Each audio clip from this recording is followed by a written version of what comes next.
Somewhere beneath the waves, perhaps lost to the passage of time, lies one of humanity's most enduring mysteries, Atlantis, a city said to have risen in glory and vanished in a single night.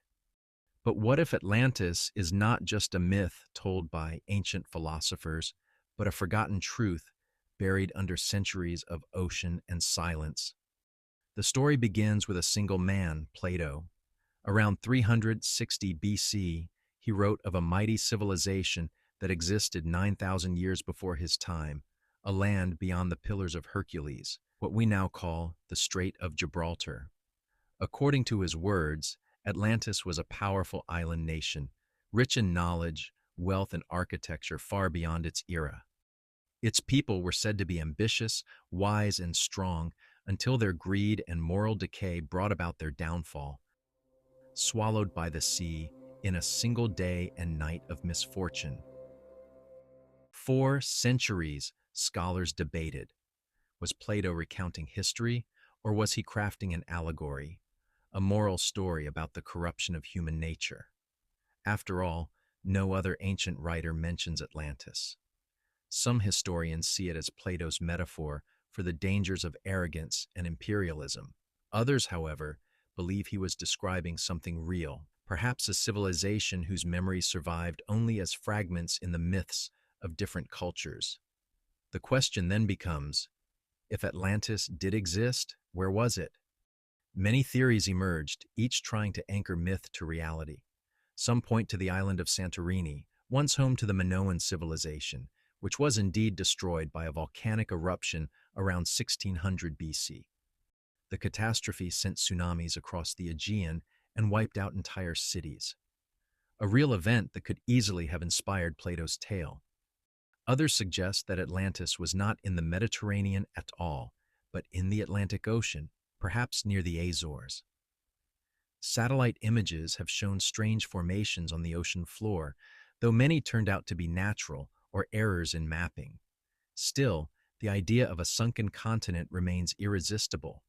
There are also those who think Atlantis was never an island, but a memory, a symbolic echo of a global flood that reshaped early human civilization. Geological evidence shows that around 11,600 years ago, exactly the time Plato mentions, the last ice age ended, melting glaciers and flooding coastlines worldwide.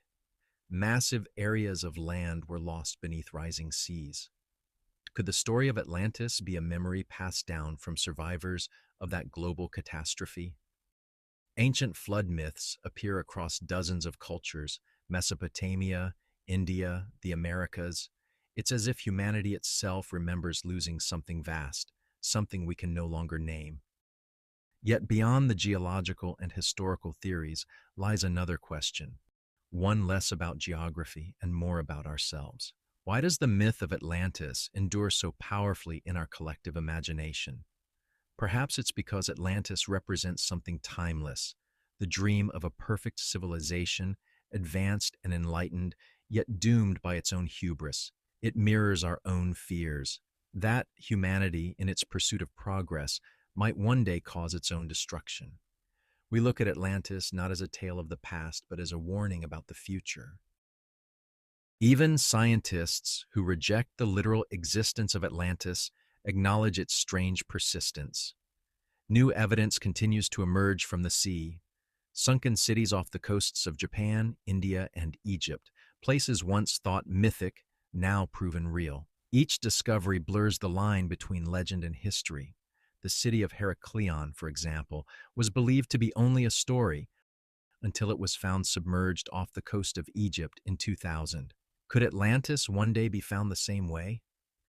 Some oceanographers believe it's possible.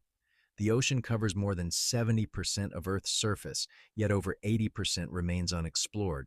We know more about the surface of Mars than we do about our own seafloor.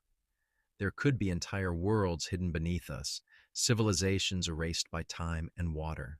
Still, others argue that Atlantis is not a place to be found, but a question to be understood. It invites us to look at the fragility of our own world. Our cities, our technologies, our oceans. What if we too are building our own Atlantis, blind to the warning buried in its myth.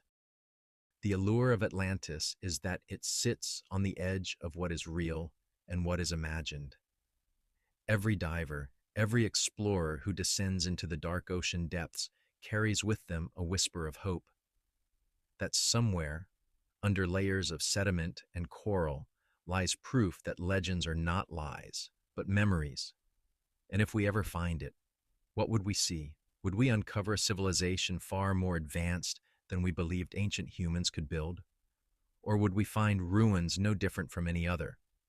Just stones shaped by time, given power only by our longing for mystery? The truth may never surface, yet maybe Atlantis was never meant to be found. Maybe it was meant to make us search. Not the ocean, but ourselves. Because in a way, Atlantis is a reflection of humanity itself, capable of greatness, yet always on the brink of losing it all. We build, we rise, and sometimes we fall.